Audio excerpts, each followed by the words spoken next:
pero está bien. Porque tenemos una edad que tenemos que, el día que no tenemos una cosa tenemos otra. Esta joven tiene 87, pero está bien, pero hay la que bueno. Porque se te va a ganar de comer, tienes que beber más agua del mundo. Ya estos días ya se recupera. Es muy importante. Por eso si algún joven no lo has visto era por esto. Por la calma. Ahora me voy a ver. Venga, ponte ya.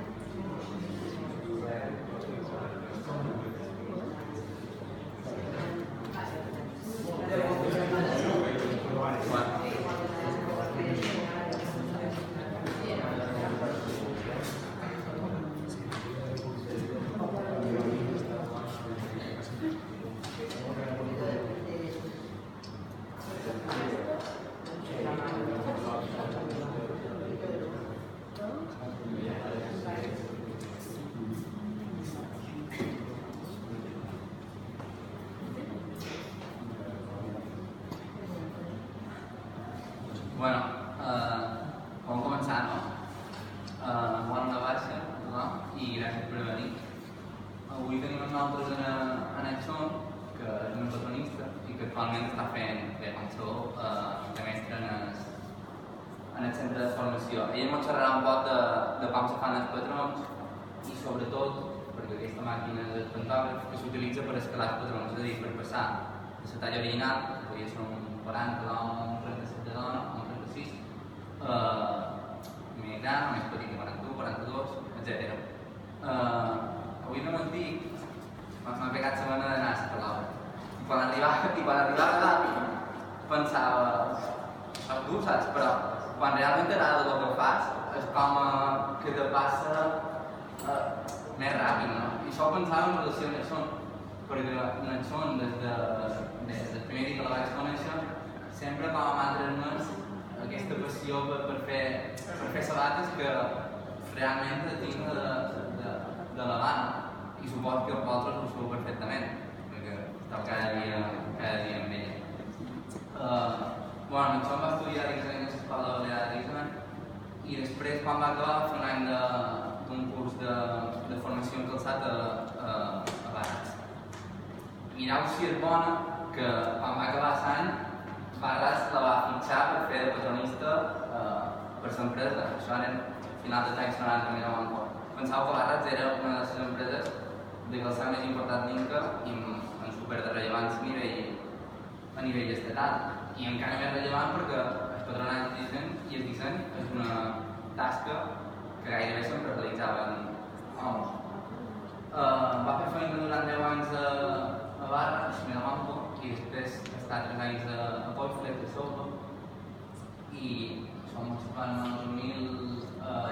Van tancar el 2010 i després com emprenent el seu propi negoci, que s'encarrega de fer el mateix que fa, és a dir, en llocs on havia fet feina, però tot sol, que era fer patrons per diferents empreses com la Tusser, Baico, Vestat, etc.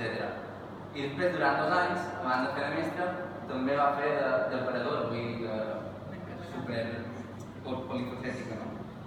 I bueno, ja ens explicarà un poc més sobre els seus coneixements sobre el patronatge. Hola. L'estudi normalment està l'equip de disseny, el jefe, per dir-ho d'alguna manera, que és el que diu com han de llançar les col·leccions cada 6 mesos. Primer estiu i després hivern. I normalment els dissenyadors cap d'estudi comença per un llibre de tendències. En aquest cas, aquest és d'estiu, i normalment se solen regir comencen a mirar, per exemple, els materials que s'haurà la pròxima temporada, en aquest cas d'estiu, les pells, els colors, si hi ha trensat o taló, per exemple, i a raïs d'aquest llibre hi venen també diferents models i segons la fàbrica, l'estil que tingui la fàbrica, faran una col·lecció o una altra. Si és una col·lecció de tacó clar, per exemple, en aquest cas, tipus sandàlies o tacons, segons la línia de la fàbrica. fàbrica i se seleccionen les formes, els dissenys i després els pells com us hem mostrat aquí davant.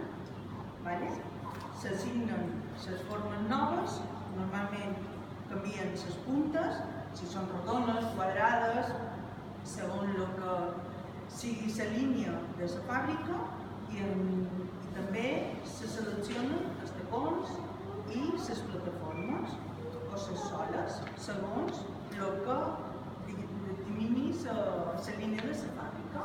La línia de disseny, no? De la línia de disseny, per exemple, perquè veieu la diferència, no és el mateix el que fa Camper, per exemple, que el que fa la Russell, per posar un exemple.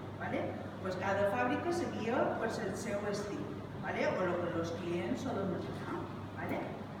A raïs d'això, se seleccionen les formes, en aquest cas tindríem aquesta, després seleccionen com és la punta rodoneta, la plantilla que l'anem menester, la sola i el tacó. I això són els components que després durà, us hem fet una sandàlia molt fàcil d'entendre. Aquesta seria la plantilla que va aquí, la sola seria aquesta d'aquí, i el tacó, quan no teníem un per escut, però perquè us faceu una idea. Això són els components principals. A part de la pell, que durà la pala, el forro, la part de dins, tant la plantilla, que en aquest cas se diu bolet, perquè no és una plantilla sencera i no arriba, la puntera i el viu. Tot això aniria de pell. Nos donen aquest disseny, que seria per començar. Veus? Té la mateixa figura que el que s'ha mostrat, que ja està acabat. Nos posen els components principals, com ha d'anar la pala, en aquest cas anirà closellirat, i aquí davant doblegat sense repunt. Si fos, per exemple, un amb repunts, us he posat aquest exemple perquè veieu la diferència. Aquí seria una jardinera que se diu, i aquí hi haurà la pala, el floró, anirà atrapat i els repunts marcats. Continuem amb aquesta perquè veieu que hi ha molt de modelos i amb aquest disseny nosaltres, els patronistes, hem de fer tots els patrons que du aquesta sapata. És a dir, dins un poc l'equip hi ha, per una banda, dissenyadors i l'altre patronistes. Correcte. És a dir, dissenyadors i unions que fan aquí aquesta sapata. Seria això. Com ho volen, quin tipus de tacó, la plantilla i la combinació de la pell. I la tasca de patronistes, quina podria ser? Ara, començam. Tenim la forma que han elegit en un principi, com us he mostrat en el llibre de tendències.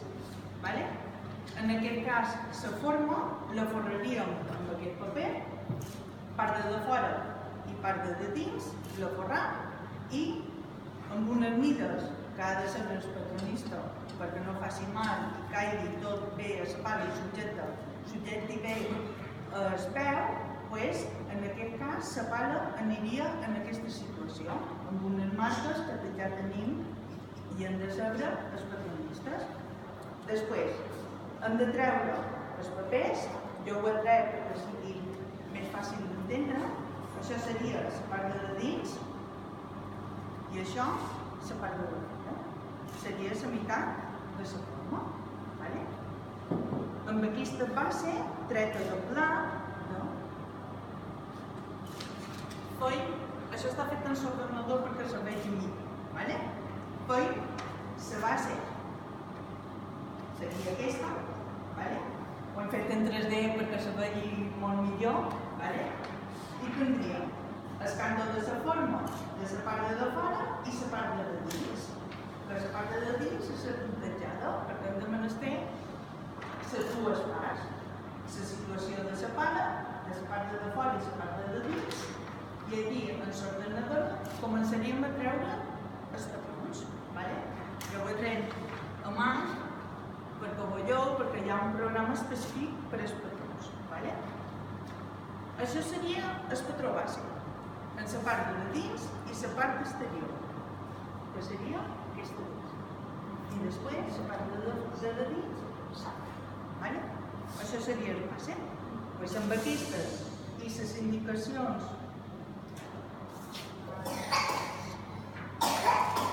que ens ha donat el dissenyador o el jefe de l'equip, pues, feim els patrons. En aquest cas, la pala, que la bobo, tindria aquesta forma, la pala de fora i la pala de dins, amb els marges de clos i girat i doblado. Seria una. I després se desforra el mateix per anar aquí baix, com us he mostrat abans. Vale? Aquestes marques, quan està doblegat, ara us posaré que si no veureu, coincideixen amb les marques d'esforro, perquè l'operadora sàpiga com ho ha de fer i ben col·locat. Així quedaria. Vale? Aquestes serien els portes de la pala. Després s'ha de fer aquesta plantilla. S'ha de marcar, com tenim aquí, perquè ho han de raspar, perquè quedi sense gruixos.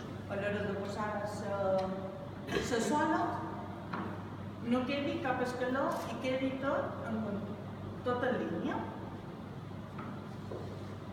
Continuem amb els patrons, que seria el viu de la plantilla, que seria aquest d'aquí, la puntera, aquesta d'aquí, i el culet que he explicat abans.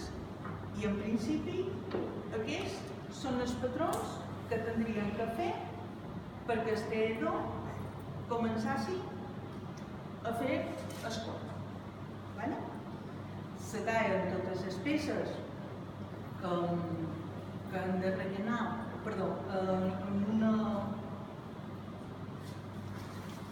en la nota de producció, que també és patronista, s'encarrega de donar tota aquesta informació a l'oficina per omplir tota aquesta nota de producció. Aquí poses les pells que s'han de crear, la sabata que demanes, i aquí tota aquesta nota de producció va per la fàbrica, perquè tothom sàpiga tota la informació que han de prestar. Una vegada que s'ha parat, s'ha teat, s'ha parat i s'ha muntat, aquest seria el resultat de tot aquest disseny que us hem mostrat. I ara la màquina, en quina fase d'aquestes? És a dir, Anàvem a la màquina. Vale? Això seria, per dir-ho de qualque manera, una mostra, un número normal. Vale? S'han duit també aquí uns bordes. La màquina, ara ja no s'emplea aquesta, s'emplea tot automatitzat. Vale? Pues seria el patró base aquí damunt, aquí. Teniu aquí baix hi ha com un llapis, per dir-ho de qualque manera, en punta, faríem tot el contorno de la peça, graduaríem les mides de llargari i d'amplari, perquè la llargari ampliaríem aquest i de llargari aquest i d'amplari aquest. I això, amb aquestes mides, se transmeteix en aquest llapis, en aquest cartó, i ho pintaria, tant un número petit o un número gros, segons el que hagin de fer. Totes les peces que us hem mostrat. I després, amb una cissalla, ho tindríem que fer. És una tasca molt repetitiva, no? Sí. Perquè cada patró ha de fer el cop. Normalment, els patronistes fan això, els patrons bases, i després han de fer l'escala. Quan hi ha compte de parells. Clar, si no hi ha compte de parell, no se fa la correcció. Suposo que aquesta animada com a informàtica i això va com a rompre i fer tot aquest procés molt més ràpid. Claro, igual que el programa específic de pensar, per fer-ho tot en l'ordenador, tant en 2D com en 3D. I després en l'ordenador ho prepares i ho envies directament a la màquina i allò li poses els paràmetres, els models i fas l'escala. Perdó?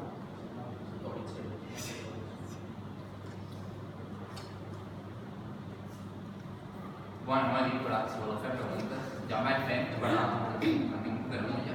Però per no demanar sempre el mateix quan vol.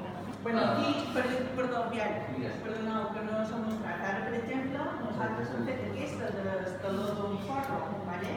Però aquí tindríem totes les escales, les 5,5, les 4, les 4,5, les 5, les 6,5 i el 7. O sigui, sabries totes les escales de totes les peces que ara només té la sabata.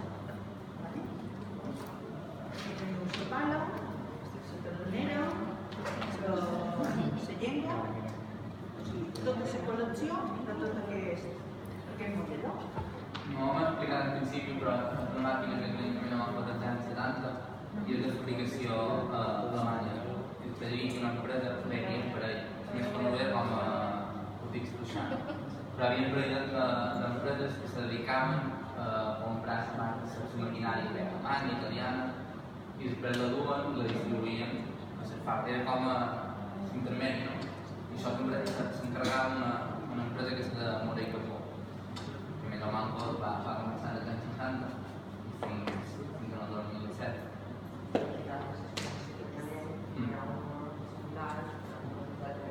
Aquí dalt hi ha com un escaló de patrons encara més simple, que és una màquina revolucionant. Cada vegada... Claro, la demanda era molt important i cada vegada teníem que anar avançant que fos més ràpid per l'escala de patrons, perquè hi havia molta demanda. I clar, en un cartó, vulguis que no, C2, van menjant les peces i s'han de fer noves peces també, a part del nou model. I res, ara ja que estava més, ja te la vaig demanar, no? Però, és a dir, quan tu fas feina per diferents marques, és a dir, amb l'enlojador de persones al sabater, no t'intentaven... No. Com a subornar per veure que fan el contrari, no? No, perquè ells no tenien que avisar abans que vinguessin, però si jo tenia les tasses de patrons, de replegar tot perquè no vessin res d'uns dels altres. Era l'única condició que posava, que per favor me cridassin abans de venir. I jo replegava o anava a un despatxet que tenia i ja està. No ho sé, també si la part com més t'agradava o el que menys no t'agradava. Ah, no. O d'aquesta tasca. No, la veritat que el món de la sabata m'agrada molt, o sigui, ja ho vam xerrar a l'entrevista. O sigui, tot, els patrons, si està per la fàbrica, xerrant la gent, perquè potser jo penso que se pot fer d'una altra manera, però potser les prepuntadores o separat o els talladors, no, aquesta peça la podies fer d'una altra manera, sempre la comunicació per sempre millorar, sobretot la feina de la fàbrica. Perquè hi havia contacte entre la part de disseny i la part de producció, no? Jo procurava baixar i xerrar amb ells, sobretot a l'hora de fer les mostres, si hi havia qualque rectificació o qualque modificació, sempre, millor, sempre tenia que haver aquesta comunicació entre la fàbrica i l'estudi. I ara per aquests joves que